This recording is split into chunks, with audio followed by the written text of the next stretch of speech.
Bismillahirrahmanirrahim. Assalamualaikum warahmatullahi wabarakatuh. Berikut merupakan LK 3.1 menyusun best practice sebagai tugas PPG dalam jabatan oleh saya sendiri, Fenila Risnavia. Menyusun cerita praktik baik atau best practice kali ini menggunakan metode STAR. S merupakan situasi, T tantangan, A aksi, R refleksi, hasil dan dampak. Adapun situasi, tantangan, aksi, refleksi, hasil dan dampak ini terkait terhadap pengalaman dalam mengatasi permasalahan peserta didik dalam pembelajaran pada aksi 1 dan aksi 2 dalam kegiatan PPL. Situasi ini maksudnya bagaimana kita melihat kondisi yang menjadi latar belakang masalah, mengapa praktik ini penting untuk dibagikan, apa yang menjadi peran dan tanggung jawab sebagai penulis dalam praktik ini. Sebagai contoh, yang saya lakukan dalam best practice ini, kondisi yang menjadi latar belakang masalah adalah didasari oleh rendahnya motivasi dan cara berpikir kritis peserta didik terhadap pembelajaran di sekolah. Peserta didik hanya sedikit terlibat dalam memberikan solusi terhadap pembelajaran. Kemudian, selain itu, permasalahan-permasalahan yang terjadi didasarkan atas observasi secara langsung oleh penulis melalui proses wawancara terhadap kepala sekolah, wakil kepala sekolah, rekan sejawat hingga peserta didik itu sendiri. Selanjutnya adalah tantangan. Untuk mencapai tujuan, kita akan menemui tantangan. Siapa saja yang terlibat dalam menghadapi tantangan tersebut?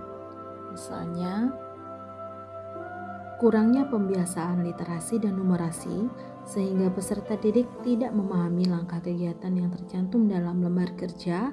Kemudian peserta didik belum fasih dalam menyampaikan pendapat dalam berdiskusi, ataupun peserta didik tidak terbuka untuk memberikan pendapat dan ide-idenya. Langkah-langkah yang diperlukan untuk menghadapi tantangan tersebut ataupun strategi apa yang digunakan, bagaimana prosesnya, siapa saja yang terlibat, apa saja sumber daya atau materi yang diperlukan untuk melaksanakan strategi ini merupakan aksi yang harus dilakukan. Nah, di sini misalnya langkah yang saya lakukan adalah pertama, saya harus menyiapkan model pembelajaran yang tepat, yaitu dalam hal ini model problem based learning dan project based learning. Kemudian menerapkan pembelajaran berdiferensiasi, meningkatkan kerja kolaboratif peserta didik dengan memanfaatkan pendekatan TPEC, technological, pedagogical, content knowledge. Kemudian bekerja sama dengan pihak sekolah, orang tua, dan berkomunikasi di luar jam sekolah untuk mengontrol kegiatan pembelajaran yang dilakukan setelah jam sekolah. Kemudian pihak yang terlibat tentu saja rekan guru, peserta didik, dan stakeholder yang ada di sekolah. Selanjutnya, guru harus memberikan strategi dalam pembelajaran, mengangkat materi berdasarkan isu-isu yang sedang update dan dikaitkan dengan kehidupan sehari-hari. Begitu strategi yang saya lakukan. Kemudian yang terakhir adalah refleksi, hasil, dan dampak. Bagaimana dampak dari aksi dan langkah-langkah yang sudah dilakukan? Apakah hasilnya efektif ataupun tidak efektif? Jika tidak efektif, mengapa? Kemudian, bagaimana respon orang lain terkait dengan strategi yang sudah dilakukan penulis? Apa yang menjadi faktor keberhasilan atau ketidakberhasilan dari strategi yang sudah dilakukan? Kemudian, apa pembelajaran dari keseluruhan proses yang sudah dilakukan?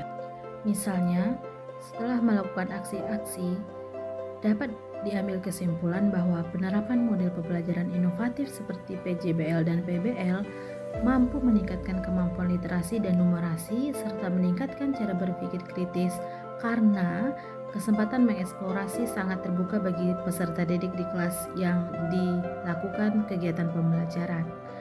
Nah, kemudian menurut peserta didik sendiri, pembelajaran ini membuat mereka lebih aktif dan benar-benar ikut mengambil peran dalam kegiatan pembelajaran, terutama dalam menyelesaikan tugas. Terlihat dari mereka sangat antusias bekerja sama hingga menciptakan solusi terkait masalah yang dianalisis melalui sintak model PBL maupun PJBL.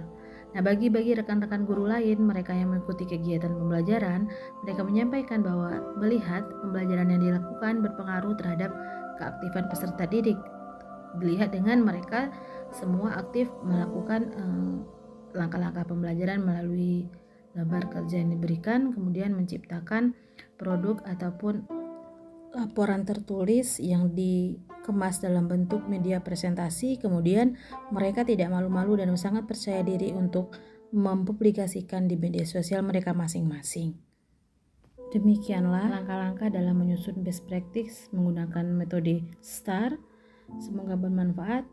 Maaf kalau salah kata. Saya tutup dengan wabillahi taufiq wal hidayah. Wassalamualaikum warahmatullahi wabarakatuh.